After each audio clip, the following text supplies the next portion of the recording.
Devil May Cry. A game about demon hunters, hunting demons and looking good whilst doing it. Such as Dante, one of the strongest warriors the world has ever seen. He's nigh unstoppable as he effortlessly slices through enemies with his mastery of weapons.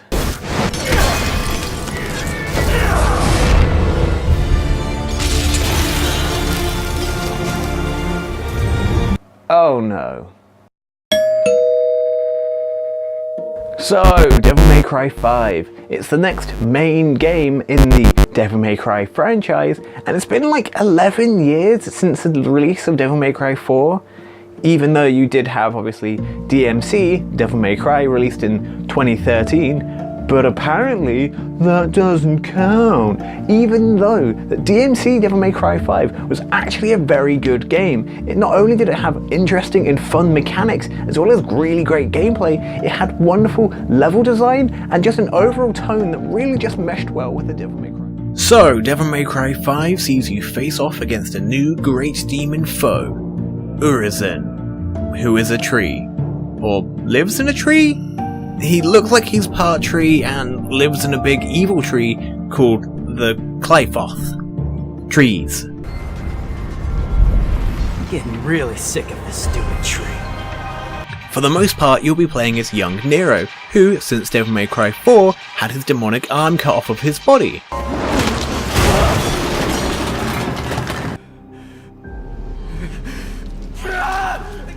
Yeah, that'll sting.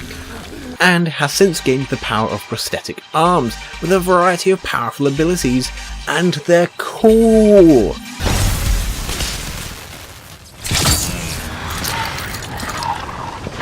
Alright, time to kick some ass. Not only will you continue to zip around the battlefield with your long-reaching grapple as he once did, but Nero now has a variety of prostheses that can do anything.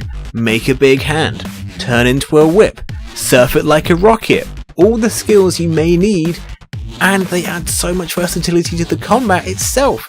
Not only are things continually fluid, but they also explode. I'm sure that's important to someone. Speaking of important things that happen near Nero, while his arm explodes, Devil May Cry 5 is basically set in a fake London, and it's great. It's got all of the sights. Tower Bridge, like in London.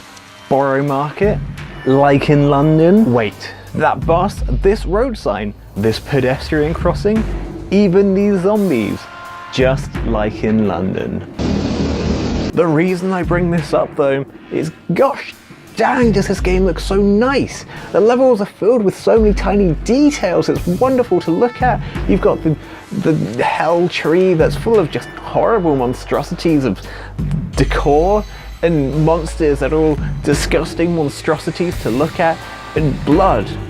My god, there's so much blood, and it all looks really good.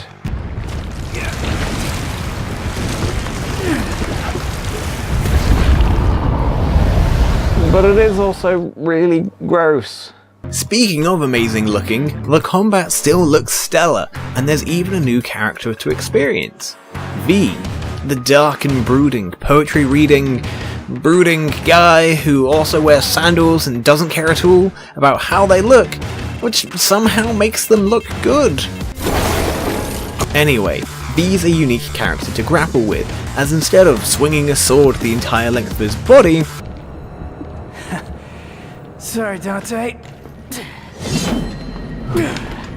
I'm back in this bitch.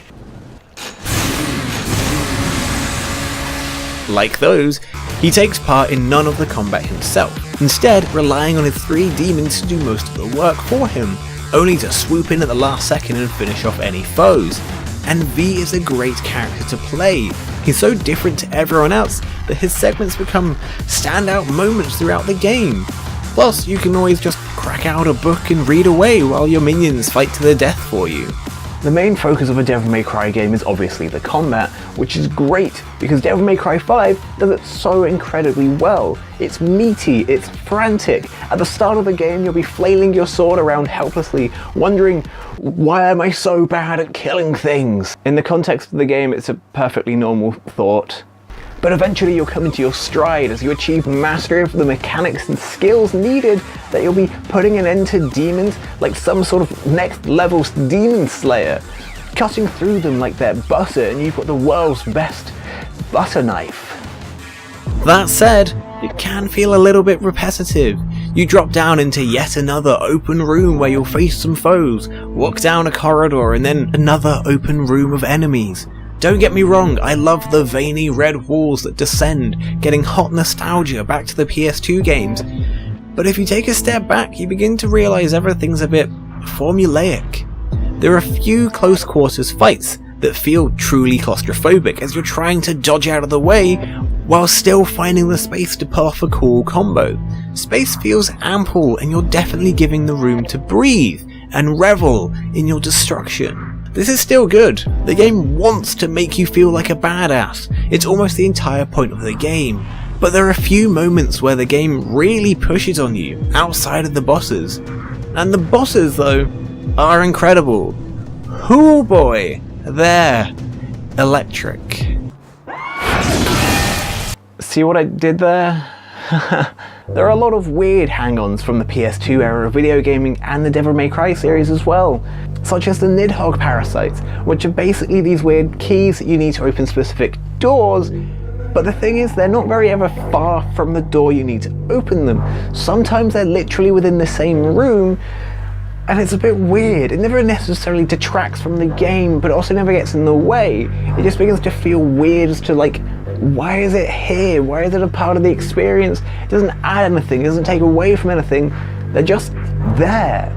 This, alongside some moments of awkward PS2 era platforming, really just almost take you away from the experience. They break the rhythm of the game.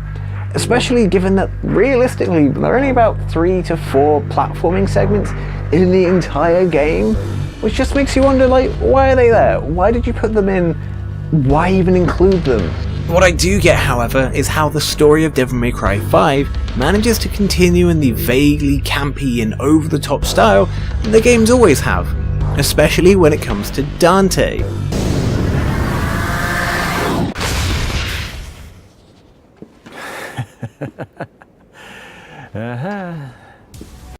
Melodrama is rife throughout the game, from big dramatic declarations, I should have been the one to fill your dark soul with light!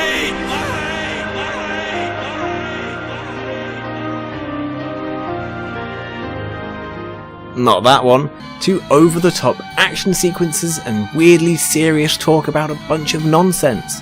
So much of this is enjoyable thanks to the cast of characters. You've reoccurring ones such as Lady and Trish, who take a more background role, but add a fun element to a lot of scenes. Hey honey, need assistance? What the hell's your problem? You trying to kill me? If you want a bitch, blame it on Lady. She's behind the wheel. To new ones such as Nico or Griffin. So you're an artist now, huh? Yes, I am. Got any questions, little chicken? Their interactions and scenes add a sense of brevity to punctuate the sometimes slog of stylish slaughter that you've just been carrying out. It's both fun and melodramatic at the same time, and will have you smirking with mischief or on the edge of your seat from the latest and greatest cool scene playing out before you, sometimes even at your hands.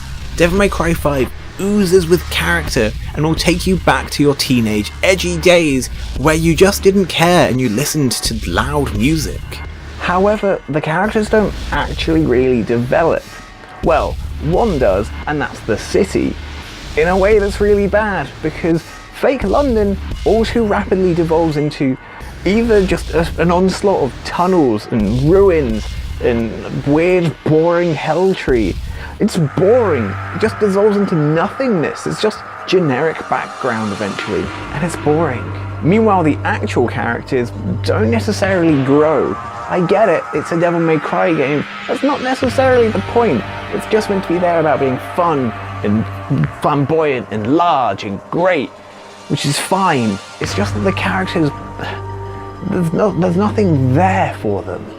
Yes, sure, the game's not a character-based game. The game is A game where you play it over and over again on increasingly harder difficulties, slowly but surely mastering every single system so you can beat the game for the 5th time, which I will probably try and do because I'm a horrible masochist. But I want to feel something whilst doing it. Wait, that's weird again because I'm a masochist. Oh no! So I'll almost definitely be playing more Devil May Cry 5, even though I've already finished it. I want to engage in the constant and increasing level of difficulty and the challenge of getting to grips with the game's mechanics, more so than I already have. Devil May Cry 5 is a wonderful game. It's exactly how you remember the PS2 games being, but now even better and more beautiful, and with new toys and new tricks to play with.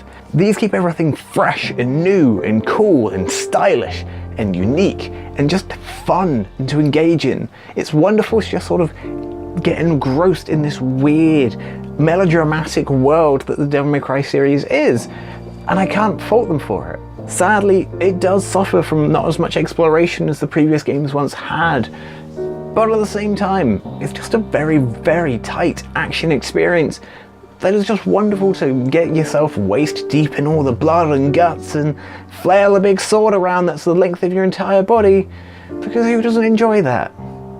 I did enjoy it. How's that for road rash? Hello, and thank you for watching my video about Devil May Cry 5. I enjoyed it, but maybe not as much as some people. I just kind of expect a little bit more these days. Also, I realise I'm definitely not wearing the most appropriate, stylish, awesome, cool, like badass, edgy jumper that I own. It's just quite warm. Anyway, if you liked it, do feel free to let me know, or just have your own thoughts about Devil May Cry in the comments. Let's talk about how great DMC Devil May Cry 5 Devil May Cry is. Gosh, please. Anyway, if you want, there's a video up here. It'll be a board game review of some form, and down here there'll be another game review. It's probably Kingdom Hearts. It's definitely Kingdom Hearts. Otherwise, click on my face to subscribe. There's a face orb there. Thank you, and goodbye.